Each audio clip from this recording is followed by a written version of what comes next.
E essa aula é muito especial, porque ela permeia tudo que a gente, como humanidade, precisa integrar melhor. Esse senso de passado, presente e futuro, mas especialmente o passado. Como que a gente faz para honrar mais os nossos antepassados, a nossa ancestralidade?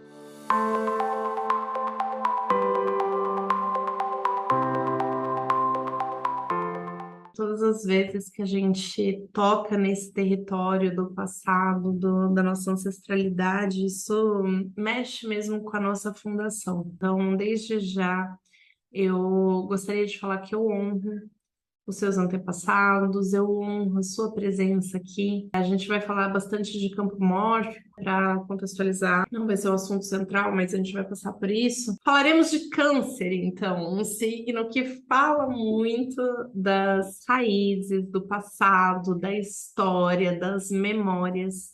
É um signo cuja energia está muito relacionada à mãe, a esse maternar, tanto que o astro regente do signo de Câncer é a Lua.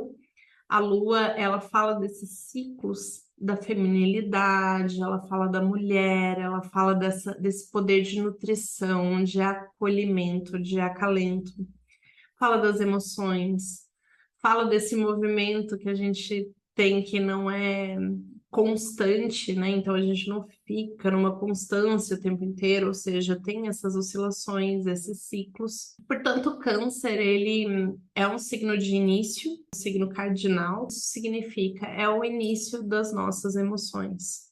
Ele remete muito a essa questão dos fundamentos, das raízes, das bases, do que nos sustenta. Traz o elemento água. A água ela não tem forma, mas ela tem volume, né? Se você pressiona muito ali, a água ela estoura, então ela tem um peso, ela tem um volume que precisa ser respeitado, mas ela é adaptável, porque de alguma maneira ela se encaixa nos recipientes no qual ela tá. Então, se ela tá num rio, ela faz o formato do rio, se ela tá num copo, ela faz o formato do copo. É muito dessa energia de câncer, também fala muito desses inícios emocionais, desses inícios de sentimentos que a gente carrega com a gente. E câncer, por trazer essa alusão ao maternal, à lua, vai falar muito de nutrição também. Como as nossas raízes, elas são capazes de nos nutrir.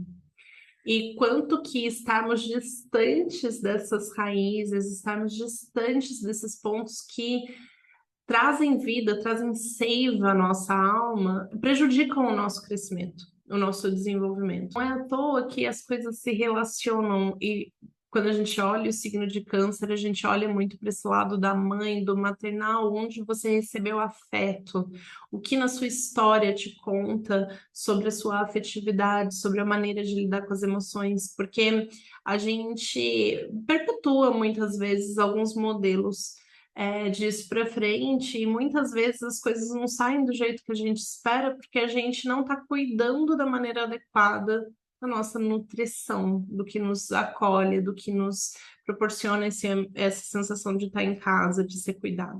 A energia de câncer, ela vai passar muito por como a gente traz as memórias de uma forma que elas tragam cuidado nas nossas vidas, de uma forma que elas cuidem dos nossos passos e que deem esse substrato, esse alimento necessário para que a gente possa concluir e fazer as coisas que a gente tem para fazer. E muitas vezes, principalmente no mundo que a gente tem hoje, que valoriza pouco essa sensação de cuidado do materno, do feminino, muitas vezes a gente se desampara nas nossas bases, nas nossas raízes e no que de fato traz essa vitalidade para gente, e aí a gente quer fazer as coisas e falta essa energia, ou a gente fica só no mecânico porque não tem essa seiva que ilumina a gente por dentro. É muito na intenção de trazer esse resgate de por onde entra o alimento no nosso corpo, sabe? Esse por onde entra o alimento, ele está muito relacionado as nossas raízes, as bases que a gente carrega ao longo da vida. E que a gente volte para esse lado feminino de entender essa sensibilidade e cuidar dela, porque ela é ela é tão forte, mas ao mesmo tempo ela é tão frágil, ela é tão sensível, né? É algo delicado. Então, você imagina uma flor. Uma flor, ela precisa de toda aquela força da natureza mesmo para ela desabrochar, para ela romper, para ela florescer. Mas, ao mesmo tempo, ela é tão frágil. Ela precisa desse cuidado, ela precisa da gentileza, ela não pode ser tratada com um martelo, entende? Então, é um pouco disso a vibe que eu gostaria que vocês tivessem, assim, ao redor de vocês para a aula de hoje, mas para a gente olhar para a nossa ancestralidade com essa doçura, com essa gentileza e com essa força também, porque a gente também está muito acostumado a olhar o feminino apenas como algo frágil, apenas como algo delicado, e a gente esquece e perde a noção da força que tem essa sustentação, da importância que tem a beleza. Imagina se o mundo não tivesse flores, quão triste seria, quão pobre seria, o quanto que esse lado sensível, ele enriquece, ele embeleza o nosso cotidiano, e a beleza, ela tem uma necessidade de existir. E eu vejo muito o mundo hoje como algo muito voltado para fora, mas dá pouca importância para o poder que tem essas raízes e elas estarem saudáveis. Tudo que é em excesso, tudo que é extremo, não funciona bem. A sensibilidade ao extremo, a delicadeza ao extremo.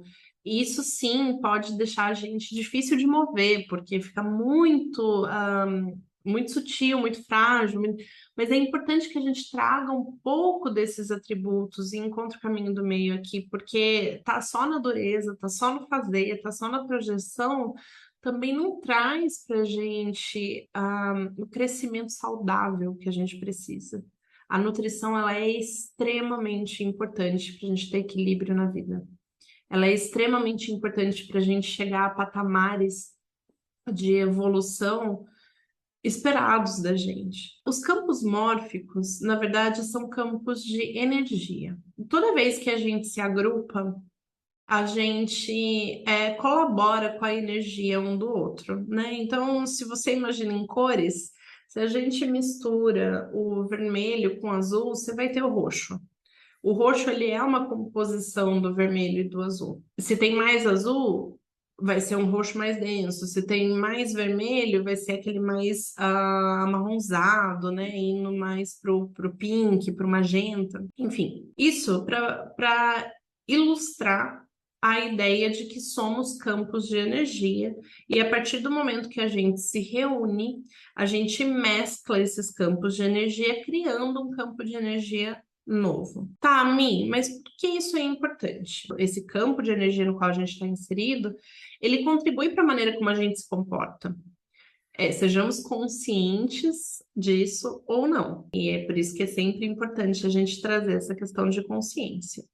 Bom, se tudo no universo é energia, os nossos átomos são junções de energia que criam um campo físico, né, palpável.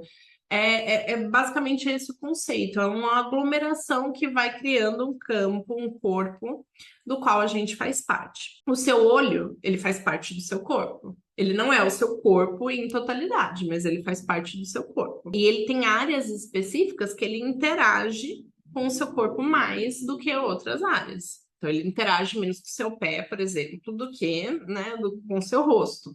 Só para trazer um pouco mais de tangibilidade, tá? Queria que vocês imaginassem um livro que tem uma história, começo, meio e fim. Se eu pego uma folha do livro, aquela folha, ela não é o livro inteiro. Eu não posso entender o livro por aquela folha. Mas se eu tiro aquela folha, talvez o livro deixe de fazer total sentido. Existe um campo do qual você faz parte, mas a sua individualidade altera esse campo. A maneira como você se comporta altera esse campo. Eu sou brasileira, nasci no Brasil. Eu pertenço ao campo mórfico de brasileiros. Eu sei de todo o contexto cultural, isso faz parte desse campo que eu estou inserida. Eu sei que brasileiro dá jeitinho nas coisas, eu sei que brasileiro tem uma história de colônia, eu sei que brasileiro tem influência de línguas latinas, eu sei que brasileiro tem influência de imigrantes, eu sei que brasileiro tem influências de escravos, eu posso não saber disso também. Mas isso moldou meu material genético, isso moldou meu material energético também. Então, os campos mórficos são isso, são esses aglomerados dos quais a gente faz parte. Ah, sou brasileira mulher. Quem é homem e está me assistindo não sabe o que é participar de um campo onde você é mulher. Então, tem um campo ali com culturas, com conceitos sociais, vivências que a gente vai experimentando enquanto aglomerado daquele grupo. Eu não sei o que é estar num grupo de mulheres negras no Brasil, eu sei o que é estar num grupo de mulheres brancas no Brasil, porque é a situação que eu me enquadro com algum grau de escolaridade, com conhecimento de astrologia, enfim, e aí você vai participando de recortes de grupos até que você é aquela intersecção de todos aqueles grupos no qual você participa. E essa pontinha que é você influencia nesse grupo que você participa, porque você a partir dali ajuda a construir uma história. Você pode perpetuar o comportamento daquele determinado grupo, que é mais forte naquele determinado grupo, não quer dizer que todas as pessoas sejam assim, mas quer dizer que existe um comportamento em comum ali, algumas coisas em comum. Você pode perpetuar aquilo, ou você pode ajudar a quebrar. E aí, onde a gente entra? A gente pensa em campos mórficos, você faz parte de um campo mórfico da sua ancestralidade. Então, você carrega parte da história dos seus pais, do seu pai, da sua mãe, dos pais dos seus tataravós. Você carrega parte dessa história, consciente dela ou não. E você, estando inserida nesse campo de vibração, de energia, você pode também contribuir e moldar um novo parâmetro, um novo padrão de comportamento. Então, você pode quebrar crenças, você pode quebrar padrões de comportamento que vinham se perpetuando desde a sua ancestralidade, ou não. Ou você pode continuar replicando esses comportamentos. Mas é importante que a gente entenda que a gente está no campo, porque muitas vezes é pesado essa energia que está ao nosso redor. Histórias que são crenças que a gente vai trazendo, às vezes inconscientemente, muitas vezes inconscientemente, que você é difícil de romper.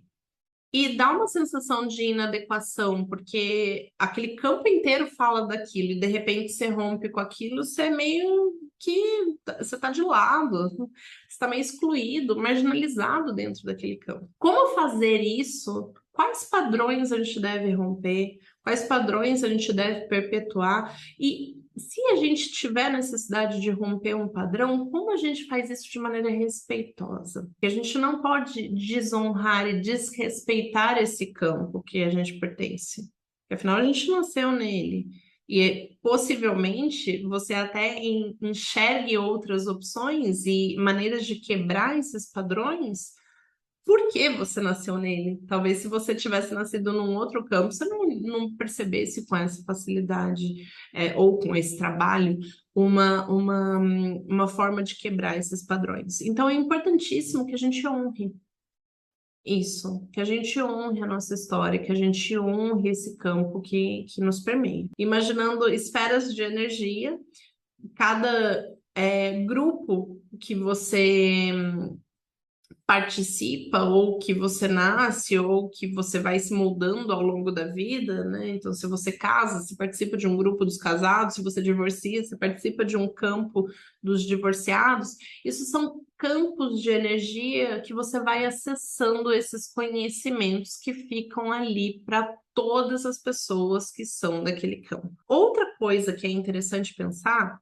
é que, como os campos de energia são essas grandes bibliotecas, né, que tem esse arsenal de livros de indivíduos, cada um com a sua experiência, a partir do momento que você insere um novo comportamento, que você age de uma maneira diferente, aquele livro, aquele manual, aquele comportamento, ele está disponível para outras pessoas do campo também acessarem. Se você é um livro sozinho e você coloca ali um conteúdo diferente, você consegue influenciar todo o campo. A força que isso vai ter vai depender muito das pessoas buscarem esse conhecimento, mas e do quanto de energia você põe, né, no tamanho do livro que você ocupa nessa biblioteca. Mas você tem esse poder também de moldar o ambiente que você está. É importante que a nossa vida ela seja um exemplo do que a gente acha correto, do que a gente acha justo e das referências que a gente quer deixar para esse campo. Que nunca você vai ajudar o outro mudando o outro, porque você não tem o poder. Cada pessoa é dona do seu livro, né? Você não tem o poder de ir lá e arrancar a página do outro. Mas você pode mudar o seu. E esse mudar o seu pode interferir no outro.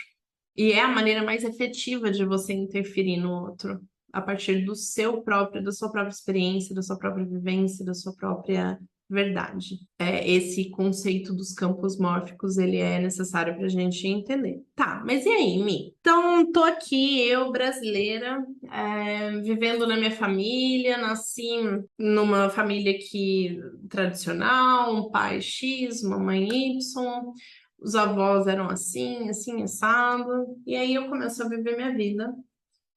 E eu começo a pensar assim, cara, adolescência, então, nossa, né?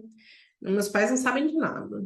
Eu que sei o que é melhor para mim, eu vou, eu faço, eu aconteço. Aí você começa a entrar numa autossuficiência. Quanto mais você vai ganhando autonomia, e quanto mais você vai vivenciando a vida, mais você vai ganhando uma individualização ali, né? Uma individuação o seu raciocínio, o seu pensamento, ele vai ficando mais próprio, particular seu. E aí você vai falando, cara, não, minha família é louca, imagina que eu vou seguir o que a minha mãe tá fazendo, imagina que eu vou ser igual ao meu pai, imagina que eu vou replicar esse comportamento.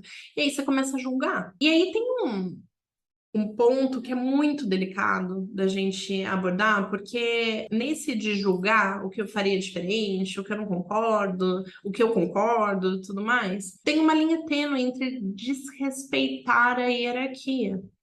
Porque se você nasceu filha ou filho, é porque você tem que ser filha ou filho. Você não é pai.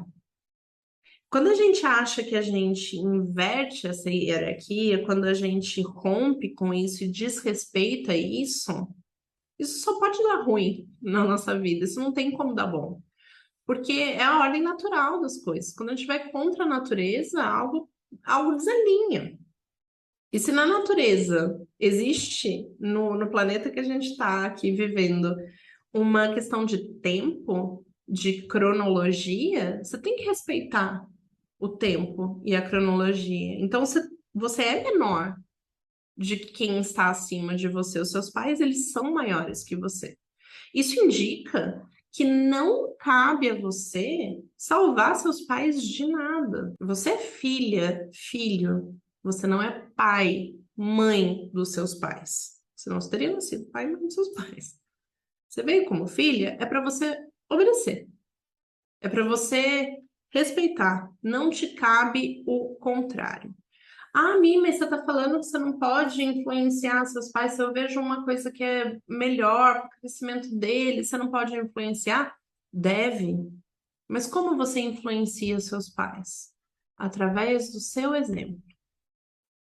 Jamais é a partir de um lugar que, vem, não, pai, você tem que fazer do jeito que eu tô falando. Não, mãe, você tem que agir assim. Não, você não pode romper esse equilíbrio. Você tem que respeitar o seu papel. E o seu papel é de filha. Você é menos na hierarquia. Você não é mais.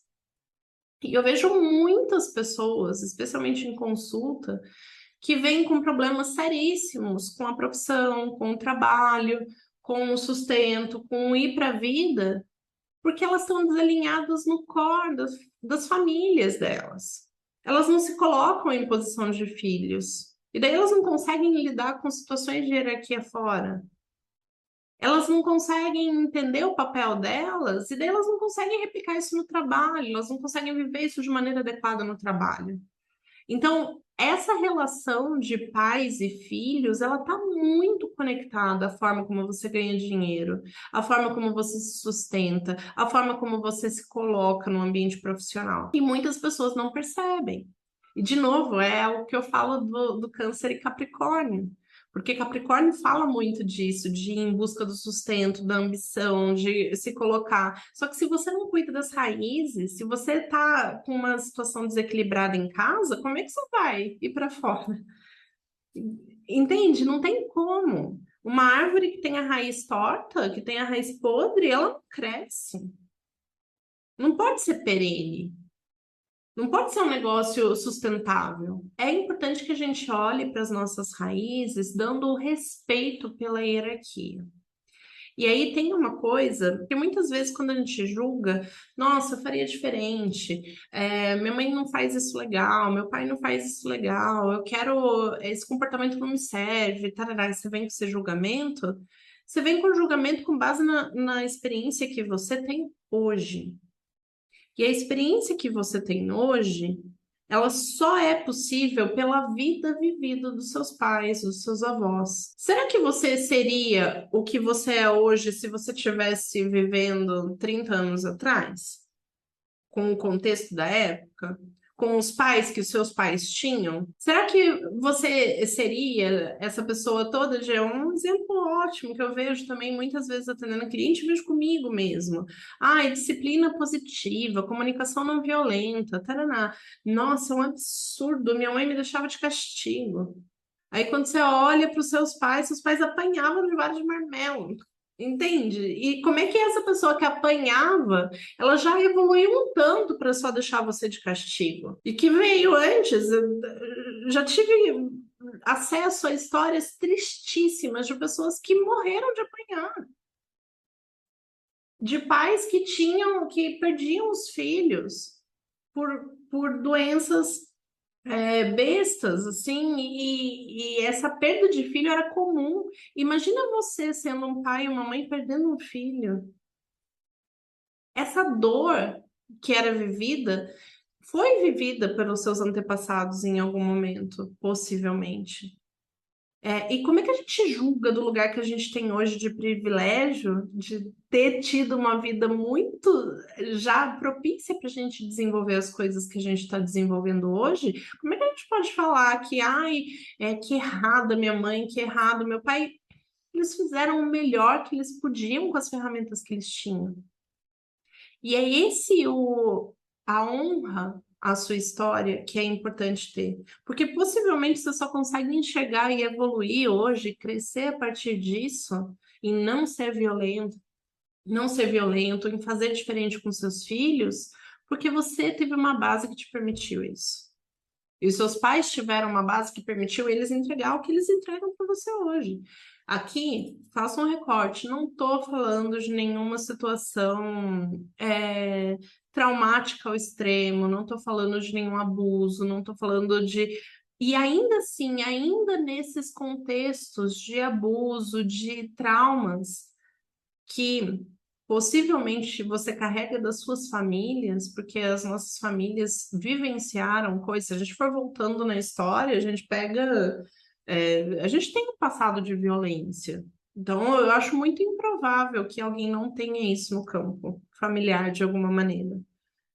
Algum tipo de dor, algum tipo de trauma, algum tipo de abuso, algum tipo de violência. Né? E aí a gente olha, isso também ajudou a gente a chegar onde a gente está. Tudo é aproveitado no universo. Não existe nada que não seja aproveitado. Não existe você cair numa família por acaso. Toda essa experiência, essa bagagem, esse campo familiar, ele te molda de uma certa maneira. E aí você tem a opção, a partir dele, de ser consciente das suas escolhas e de fazer as melhores escolhas, de fazer escolhas conscientes que possam evoluir esse padrão vibracional no qual você está inserido. E parte dessa honra e desse respeito que a gente deve ter com os nossos pais e com os nossos antepassados, ele passa por aí. Ele passa por perceber que os seus pais e os pais deles fizeram o melhor que eles podiam com as ferramentas que eles tinham. E eles fazem o melhor que eles podem com as ferramentas que eles têm. Cabe a você fazer o melhor que você pode com as ferramentas que você tem, com o acesso, o privilégio que você teve de ter acesso a intelecto, a experiências, a viagens, a pessoas diferentes das pessoas que seus pais, seus avós e etc. tiveram. Aceitar essa bagagem, aceitar esse passado e agradecer por tudo isso que foi vivido e pela maneira como tudo se desenrolou é parte essencial para a gente caminhar para frente. Porque se a gente ficar lutando contra esse passado, se a gente ficar brigando com isso, a gente não vai sair disso, não vai conseguir construir algo frutífero para o futuro. A gente vai ficar nesse emaranhado aqui que não deixa a gente sair do lugar. E o nosso papel não é ficar no passado. O nosso papel é ficar no presente. Nosso papel também não é ficar no futuro. E como a gente fica no presente? A gente olha para o passado, a gente aprende das situações do passado, para a gente ver como agora no presente, o que que a gente quer levar para frente, o que que não. Quais são os itens que você traz na sua trouxinha aí, na sua mala, que não te servem mais? E que tem que ficar nas situações que elas aconteceram no passado. Você tem que deixar aquela situação ali. Você não tem que pegar aquela roupa para colocar na sua mala, porque ela vai te causar peso. É essa avaliação que é importante que a gente faça. Só que essa avaliação ela precisa ser feita com respeito. Eu não posso pegar e falar assim, não quero essa roupa é sua, é suja, estrupiada. E tudo que a pessoa viveu e todo o sofrimento que tem ali. Muitas vezes eu escuto filhos falarem, ai, minha mãe não me dá afeto. Mas você dá afeto para sua mãe? Porque às vezes ela não teve afeto para ela te dar.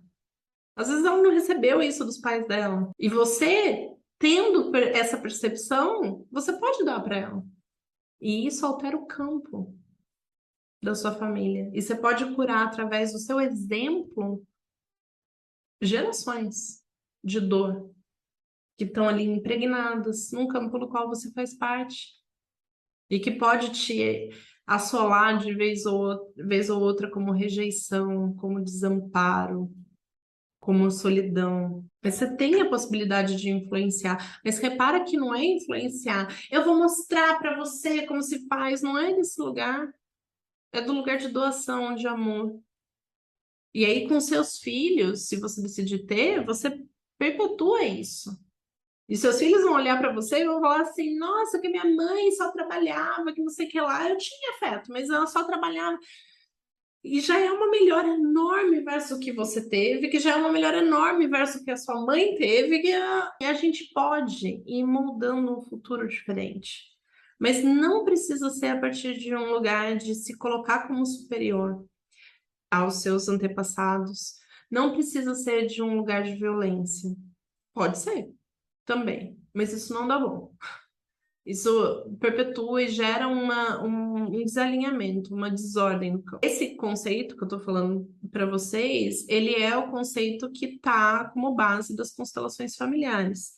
Eu acho constelação familiar de uma riqueza, assim, incrível. Para quem não conhece, constelação familiar é todo esse tema de campos mórficos. Quem trouxe isso é o Bert Hellinger. Ele estudou, ele percebeu isso, que as pessoas têm essas vibrações e que elas pertencem a esses campos. Ele percebeu que dá para você acessar como se fosse um Google mesmo, uma biblioteca, né? Esses arquivos, esses registros do campo que você faz parte, e através da sua contribuição você pode desatar alguns nós e desatar algumas situações que estão no campo. Então, traz uma leveza para sua vida, isso traz uma tranquilidade para você dali para frente, né? Você não precisa perpetuar, que é justamente esse exercício que eu tô te falando de olha para sua mala, o que que você deixa no passado, o que que você traz junto para você. O conceito de constelação, ele é muito interessante.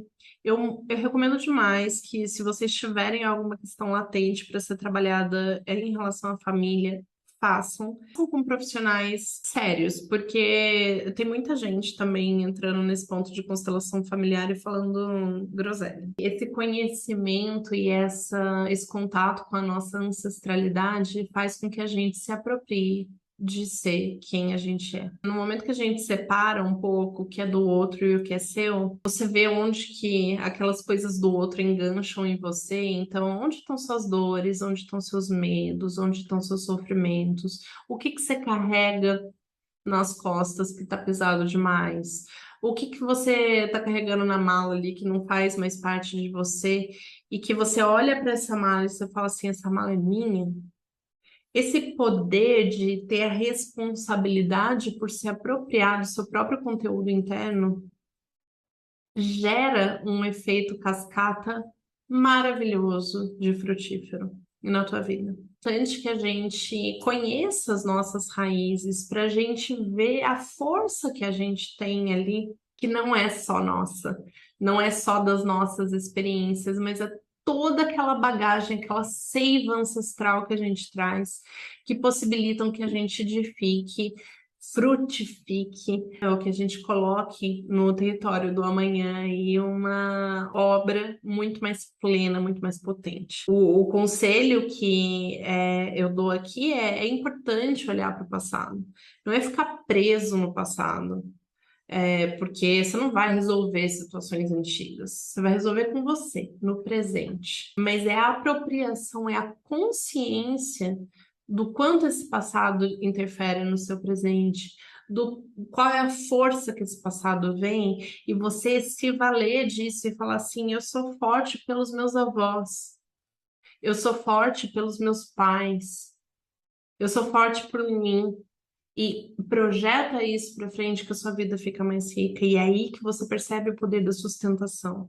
É aí que você percebe o quanto essa vulnerabilidade ela não é fraqueza. O quanto olhar para as dores, olhar para as feridas e curar essas feridas, a gente não está falando de fraqueza, a gente está falando de força. Então lindo a gente pensar, eu vejo muitas pessoas falando, nossa, porque eu não tenho força de fazer tal projeto, tal. Aí vai ver na história da família da pessoa, tem um monte de imigrante que veio sem nada, edificou tudo, construiu do zero. A pessoa está falando que ela não tem força, claro que ela tem força, olha a história dela. Ela tem isso na base dela, na raiz dela, esse poder de reconstrução, de se colocar, a gente, por ser brasileiro mesmo, a gente tem uma miscigenação maravilhosa que traz uma diversidade, uma facilidade de compreensão do outro única. Tem muitos povos que não têm. Ah, mas eles têm estrutura, eles têm isso. Claro, mas você tem a flexibilidade, você tem esse poder quase que de se acomodar nas situações e de ser criativo. Isso está na sua história, está no seu DNA. Quando a gente olha para as nossas raízes, não só com aquele olhar de crítica, de julgamento, mas de amor, de eu entendo. Esse sofrimento gerou isso, mas eu entendo que esse sofrimento também teve a possibilidade de clarear aquilo. Esse contraste aqui, poxa, por mais difícil que ele seja, ele me abre essa oportunidade. Tem um poder enorme em você compreender as suas origens, em você respeitar a sua base, em você nutrir, você se nutrir disso para aportar algo para frente. Então, falando de câncer, novamente, câncer fala dessa questão do alimento. Você se nutrir das histórias, você se nutrir das memórias, você fazer valer a vida de cada pessoa que teve ali, fazendo parte de quem você é, dos seus avós, dos seus bisavós, entender a sua árvore genealógica, entender como que as histórias se completaram. Gente, tem tanta riqueza quando a gente vai fuçar nesse território. Tem tanta coisa que a gente descobre que a gente nem imaginava. Tem dores absurdas também. Mas eu recomendo que se faça. Porque a gente fica muito mais. A gente tem mais amor, a gente tem mais compreensão quando a gente entende os contextos ali das pessoas, e não só com julgamento frio de imagina, que absurdo, meus pais faziam isso, fazem isso, que absurdo que a minha mãe pensa de tal jeito. Se você entende o contexto que ela viveu e que ela fez o melhor que ela pôde com aquelas ferramentas, é tão mais bonito e é libertador você não levar esse julgamento, essa dúvida, essa rejeição em alguns casos. com você adiante. Esse se apropriar da sua história, ele permite que você caminhe para frente. Que você não fique preso em amarras que às vezes nem são suas. E é parte fundamental para que a gente, de fato, coloque a nossa essência para jogo e construa o que a gente quer construir para o futuro. Da mesma maneira, né, como tem essa hierarquia dos nossos pais serem maiores que nós somos maiores que os nossos filhos. Isso significa, sim, que a gente tem o poder de orientação, sobretudo, dos nossos filhos. É a gente que vai falar o que tem que fazer, sim. E é nosso papel como mestre aqui, e os pais são mestres dos filhos. Eu não estou falando para você colocar uma situação de opressão de maneira alguma. Eu acho que esse caso do obedecer, ele tem que ser... É o respeito. Não é que seu filho tem que pensar igual a você. O ponto de que você tem a hierarquia ali. Tem muitos pais, por exemplo, que nessa de disciplina positiva, de comportamentos construtivistas que querem criar nos filhos, eles acabam sendo permissivos e eles deixam o filho ditar o que ele tem que fazer. Ai, mas eu não posso falar assim porque meu filho, eu não posso... E o filho inverte, o filho vira pai, e isso não pode dar bom. De novo, existe uma ordem natural aí, que os pais nasceram primeiro. Se os filhos são filhos, é porque eles têm que seguir essa autoridade. Então é importantíssimo, importantíssimo que os pais mantenham essa autoridade sobre os filhos, que os pais exerçam isso. Eles sabem o que é melhor. Ah, mas eu vou complexar meu filho. Vai, isso é uma certeza. Eu já falo aqui para todos os pais de plantão: seu filho vai sair complexado. Ele vai falar de você na terapia a vida inteira. Pode ter certeza. Mas não importa, porque é o melhor que você pode fazer agora com as ferramentas que você tem. E é tão importante você honrar os seus pais, que eles fizeram o melhor que eles puderam com as ferramentas que eles tinham, que você vai perpetuar essa história. Porque vai chegar um momento que seus filhos vão crescer além de você. Eles estão aí para isso, para ir além de você, para serem melhores que você. Se tem uma coisa que eu peço a Deus muito, é porque meus filhos sejam muito melhores que eu. E que eu tenha minimamente um pouco de sabedoria para entender e saber ouvir o que eles trazem de novo. Mas, se eu não tiver, eles vão ter que lidar com isso. E vai acontecer com todo mundo. Vai chegar um momento que você não vai acompanhar. Porque não é da sua geração. Não é seu papel ser filho dos seus filhos. É seu papel ser pai dos seus filhos. Isso tem um lado bonito e um lado doloroso. Como tem um lado bonito e um lado doloroso de você ser filha dos seus pais. A vida, ela tem essa engrenagem muito sábia, muito linda de amor através do tempo. E você tem a possibilidade de acessar isso num nível tão profundo e mexer em raízes tão importantes para que a gente ilumine esse planeta de bênçãos, de luz, de compaixão. Isso passa por essa relação de pais e filhos. Isso passa por essa história que a gente carrega. Mesmo que você não tenha filhos, não queira ter filhos, é o levar adiante, são seus sobrinhos, é o que acontece depois de você, a sociedade, a próxima geração. Você está influenciando isso de alguma maneira. E você tem uma responsabilidade diante disso de alguma maneira. Eu queria encerrar com um poema que eu amo, amo, que para mim fala exatamente desse vínculo de amor que se forma das raízes da árvore para isso florescer. É um poema do Khalil Gibran, do livro O Profeta. E esse poema ele é tão especial para mim que eu até tatuei ele no braço. E vocês vão ouvir, eu vou contar para vocês o poema e vocês vão entender. Eu tenho uma flecha aqui que simboliza com o signo de Gêmeos, que é o signo que eu tenho na minha casa 5, que fala de filhos. Coincidentemente é o signo do Mateus, meu primeiro filho, mas esse arco, ele simboliza, é um arco em construção, e ele atira uma flecha aqui, e a flecha é um ramo de uma árvore também em construção, do mesmo material do arco, mas a flecha vai longe, né? Eu vou compartilhar com vocês o poema, e vocês vão entender essa minha tatuagem, e aí a gente encerra reflexão sobre o poder que a gente tem no tempo, a força que tem essa comunidade que a gente participa, que chama família. O poema é assim: vossos filhos não são vossos filhos. São os filhos e as filhas da ânsia da vida por si mesma. Vêm através de vós, mas não de vós. E embora vivam convosco, não vos pertencem. O que ele está falando aqui? Os seus filhos, eles não são os seus filhos, eles não são seus, eles não são propriedade. Eles são do amanhã. Eles estão num território que não é teu para tocar. Você não consegue mudar o outro. Você não consegue fazer o outro fazer o que você quer. Você só consegue influenciar o seu presente. Você só consegue influenciar a sua vida. No final do dia, é isso que ele está trazendo aqui. Eles vêm através de vós, vêm através do seu corpo, mas eles não são seus. Eles são da vida, são da natureza, são de Deus. Eles não pertencem a gente. Eles não são nossos, eles não são nossa propriedade, assim como a gente não é propriedade dos nossos pais. A gente não faz, a gente não é determinado, tem um resultado determinado pelos nossos pais.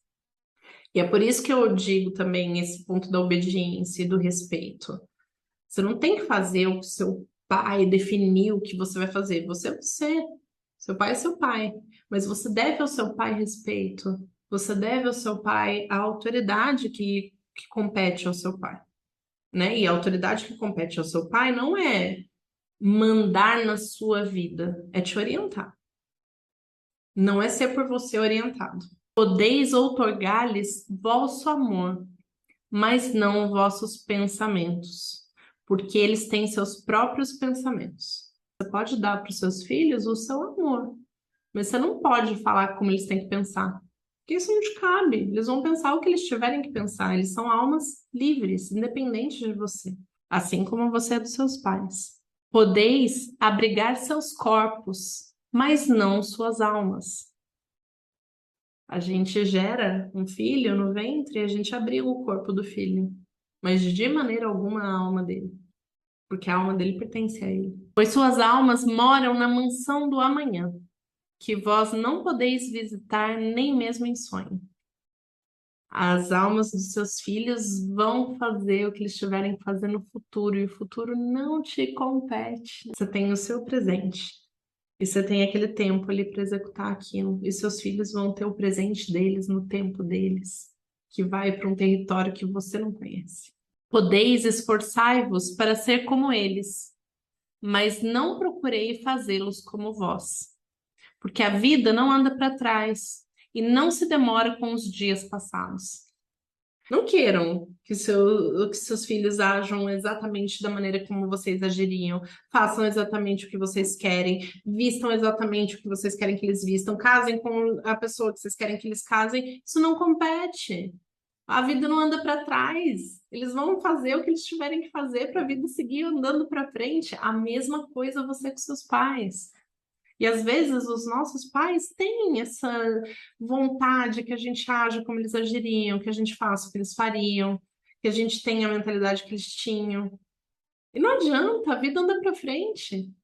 A vida não anda para trás. A gente pode querer se esforçar para as ideias novas, para o que vem do amanhã, mas a gente não pode forçar que eles fiquem presos no passado. Então, é isso que eu falo, que eu espero que eu tenha a mente aberta o suficiente para acompanhar o raciocínio dos meus filhos. Mas eu não posso querer que eles acompanhem o meu.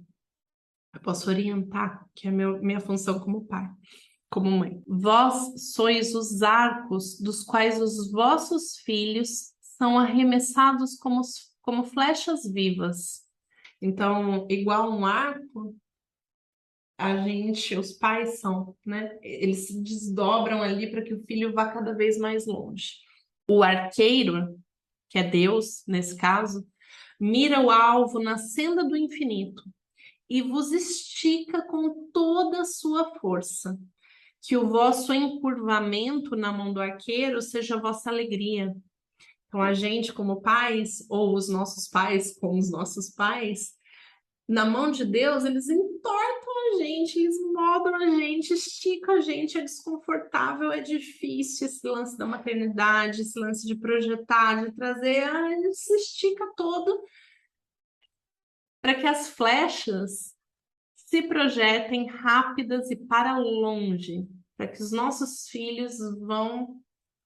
Porque Deus faz isso, Deus mira na senda do infinito, mira lá longe. Ele quer que a vida ande para frente, quer que o mundo evolua.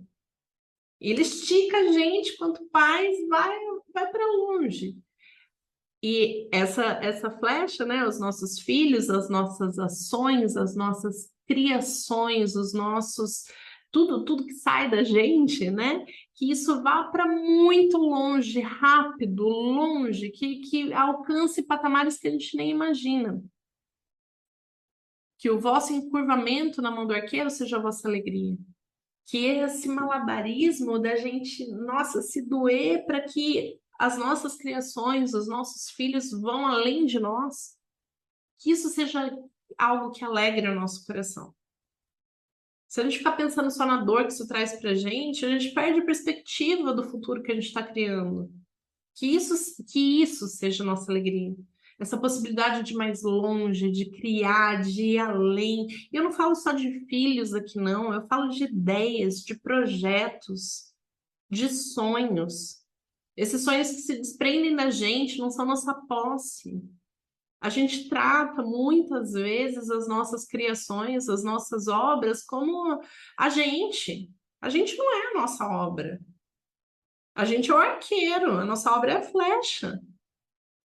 Tanto que é por isso que tem um monte de pintor que já morreu e os quadros estão fazendo sucesso ainda até hoje, porque uma coisa é a obra, outra coisa é o pintor, outra coisa é o artista. Isso vale para todas as ideias, né, que a gente tá pensando aqui. E esse sentimento do encurvar, que às vezes a gente se dobra, se machuca, se amaceta para criar algo muito grande, que vá além da gente, que transcenda a gente, que essa entrega para o servir seja uma alegria para a gente, porque ela está indo além. Que bom.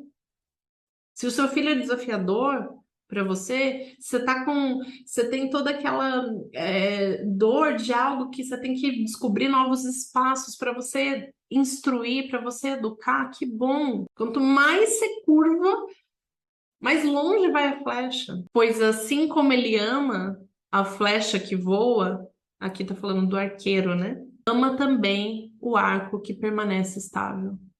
Então, é através dessa estabilidade, de você se manter presente, de você manter seu foco ali, de você manter a sua resiliência, de envergar e de voltar para o seu estado natural, é que Deus ama você.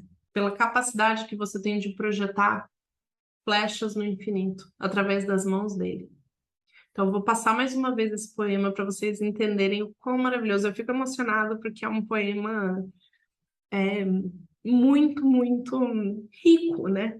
De sabedoria, eu acho que para a gente levar para a vida. Então vamos lá, última vez. Vossos filhos não são vossos filhos, são os filhos e as filhas da ânsia da vida por si mesma. Vêm através de vós, mas não de vós. E embora vivam convosco, não vos pertencem. Podeis outorgar-lhes vosso amor, mas não vossos pensamentos, porque eles têm seus próprios pensamentos. Podeis abrigar seus corpos, mas não suas almas, pois suas almas moram na mansão do amanhã, que vós não podeis visitar nem mesmo em sonho. Podeis esforçar-vos para ser como eles, mas não procureis fazê-los como vós, porque a vida não anda para trás e não se demora com os dias passados. Vós sois os arcos dos quais os vossos filhos são arremessados como flechas vivas. O arqueiro mira o alvo nascendo do infinito e vos estica com toda a sua força, para que suas flechas se projetem rápidas e para longe. Que vosso encurvamento na mão do arqueiro seja a vossa alegria, pois assim como ele ama a flecha que voa, ama também o arco que permanece estável.